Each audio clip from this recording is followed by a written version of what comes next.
आज हम सब यहाँ उपस्थित हैं और हमें ये पहचानने की ज़रूरत है कि हमारे संगठन के सामने एक बहुत बड़ी चुनौती है। उस चुनौती का सामना हम कैसे करेंगे, इसी के लिए हम इकट्ठे हुए हैं और 3 दिनों से चर्चा चल रही है। इसके बारे में मैं कुछ एक दो अपनी बातें कहना चाहती हूँ। खास तौर से उन कार्यकर्ताओं के लिए जो देश भर में हैं लेकिन आज यहाँ उपस्थित नहीं हैं। देखिए, कांग्रेस का कार्यकर्ता कौन है?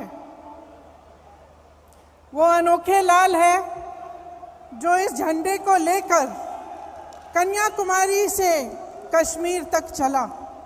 वो दिनेश है जो आज दिख नहीं रहा है, जो इसी तरह से देश के ध्वज को लेकर नंगे पांव चला।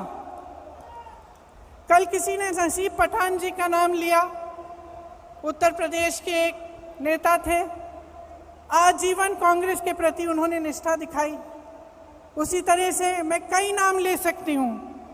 कल जब शोक प्रस्ताव हुआ, ईश्वर चंद्र शुक्ला जी का नाम नहीं लिया, लेकिन ईश्वर चंद्र शुक्ला जी, उनको टिकट नहीं मिला चुनाव में, फिर भी वे प्रचार किए और प्रचार करते करते उनका देहांत हुआ। मैं पच्चू पासी का नाम ले सकती हूँ, जो रोज सुबह वही सफ़ेद जूते पहनकर गांव-गांव जाते थे, कांग्रेस के लिए प्रचार करते थे, कांग्रेस का झंडा फहराए रखे। उनका भी देहांत हुआ। यूपी में हम मजाक में कहते हैं कि एक लाइफ लॉन्ग कांग्रेस सफरर होता है। जो यूपी के कार्यकर्ता हैं ये समझेंगे ये बात। जो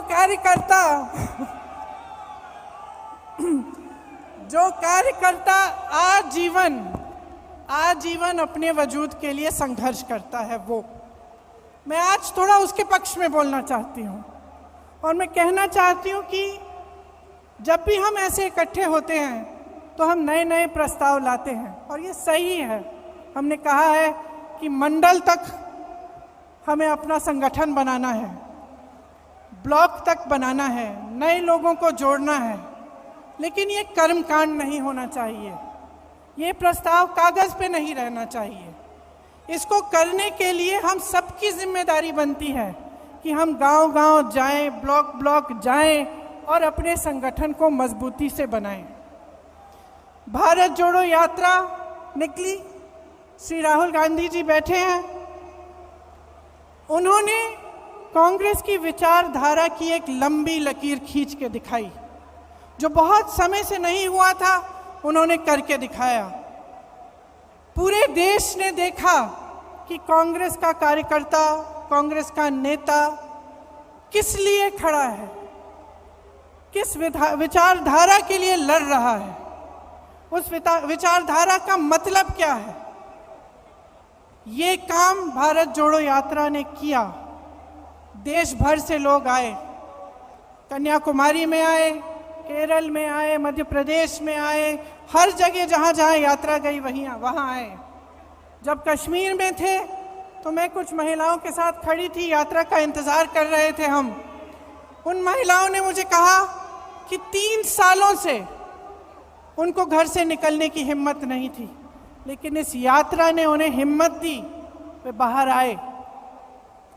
तो ये हिम्मत दिलाना, ये हम कांग्रेस जनों का काम है, जो समझ रहे हैं कि देश में गलत हो रहा है, जो देश की राजनीति को देखकर समझ रहे हैं कि जो हो रहा है वो ठीक नहीं है। उनको एक प्लेटफॉर्म देना, उनकी आवाज़ को बुलंद करना हमारा काम है। जो नहीं समझ रहे हैं उन्हें भी समझाना, उनके पास जाना हमारा काम है। तो ये एक बहुत बड़ी जिम्मेदारी है। हमें अपने गिले शिकवे अलग करने पड़ेंगे, एकजुट होकर लड़ना पड़ेगा। हमें दिखाना पड़ेगा इस देश को कि आज नौजवानों के पास रोजगार नहीं है। जितने भी विज्ञापन हैं, जो भी दिखा रहे हों, जहाँ जहाँ हम जाते हैं रोजगार नहीं है। रोजगार क्या, जो नौजवान परीक्षा देते हैं भर्ती के लिए, वो घोटालों में उलझे हुए हैं। उसके लिए क्या प्रस्ताव है हमारा? ये कांग्रेस पार्टी इन 3 दिनों से जितने भी प्रस्ताव ला रही है, जैसे किसानों के लिए मैं आज पढ़ रही थी कि एक प्रस्ताव है कि न्याय योजना की तरह हमें किसानों के लिए एक योजना बनानी है। तो ये सब बातें पब्लिक तक पहुंचाना हमारा काम है और इसमें आपकी बहुत अहमियत है। तो एक साथ हमें काम करना पड़ेगा, चाहे महिलाओं के लिए, उनके विकास के लिए, चाहे ये समझाना कि जबकि देश का किसान आज कर्ज में डूब रहा है, मुश्किलों से घिरा हुआ है, लेकिन जमीन प्रधानमंत्री जी अपने दोस्तों को मुफ्त में दिलवा रहे हैं। आज हमें देश को दिखाना पड़ेगा कि किस तरह कुछ गिने चुने उद्योगपति आगे बढ़े जा रहे हैं, उनकी आमदनी दुगनी 3 गुना बढ़ती जा रही है और किसान की आमदनी कम होती जा रही है, नौजवानों के रोजगार कम होते जा रहे हैं, महंगाई बढ़ती चले जा रही है, किसानों को कर्ज माफ नहीं होते लेकिन बड़े बड़े उद्योगपतियों के होते हैं। ये सब बातें हमें पब्लिक में ले जानी है।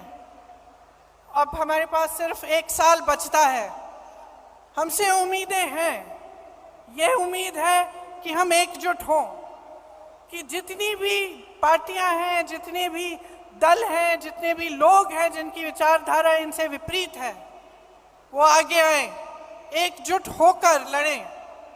सबसे उम्मीद है, लेकिन सबसे ज्यादा उम्मीद कांग्रेस पार्टी से है आज।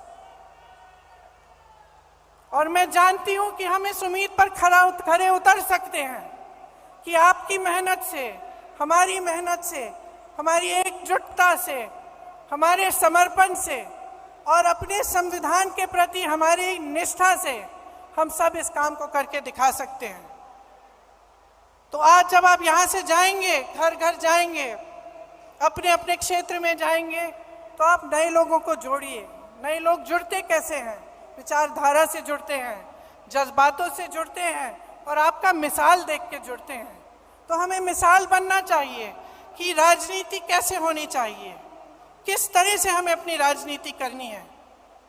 जब जब चुनाव आता है तो ऐसे मुद्दे उठते हैं जिससे जनता का कोई मतलब नहीं है। क्यों कह रही हूं कि मतलब नहीं है? क्योंकि जब रोजगार की बात होती है, युवाओं की बात होती है, महंगाई की बात होती है, तो इन मुद्दों पर चुनाव लड़े जाने चाहिए कि किस तरह से विकास होगा, भविष्य में हम क्या प्रस्ताव रख रहे हैं, कौन सा सकारात्मक कदम हम उठाने जा रहे हैं। ये हमारी राजनीति होनी चाहिए। और आजकल की जो राजनीति है, जो देश का माहौल है, जो नकारात्मक है, उससे हमें ऊपर उठना पड़ेगा और हमें सकारात्मक तरह से भविष्य के लिए अपने प्रस्ताव रखने पड़ेंगे और अपनी बात रखनी पड़ेगी। मुझे पूरी उम्मीद है कि हम इस लड़ाई में सफल होंगे, क्योंकि हम मजबूत हैं। आज भी अगर आप सब यहाँ बैठे हो, इसका मतलब है कि आप पार्टी के प्रति समर्पित हो और आप निडर हो। हमारे तमाम नेताओं पर, कार्यकर्ताओं पर इस सरकार ने दमन किया है। आज भी, कल भी छत्तीसगढ़ में रेड लगवाए, एजेंसियों के द्वारा क्या क्या नहीं किया, लेकिन आज भी हमारे नेता खड़े हैं, आज भी हमारे कार्यकर्ता खड़े हैं। और मैं जानती हूं कि आपका संघर्ष क्या है। अगर हमें पूछताछ के लिए 2 दिन के लिए बुलाया जाता है तो आपको जेल में महीनों के लिए रखा जाता है। अगर हमें पुलिस घसीट के ले जाती है तो आप लाठियां खाते हैं। तो हम जानते हैं कि आप में कितनी हिम्मत है। अब देश को भी ये हिम्मत दिखानी है, देश के संविधान के लिए, लोकतंत्र के लिए और एक मजबूत भविष्य के लिए हमें सबको इकट्ठे लड़ना है। आप सबको बहुत बहुत धन्यवाद। जय हिंद, जय कांग्रेस।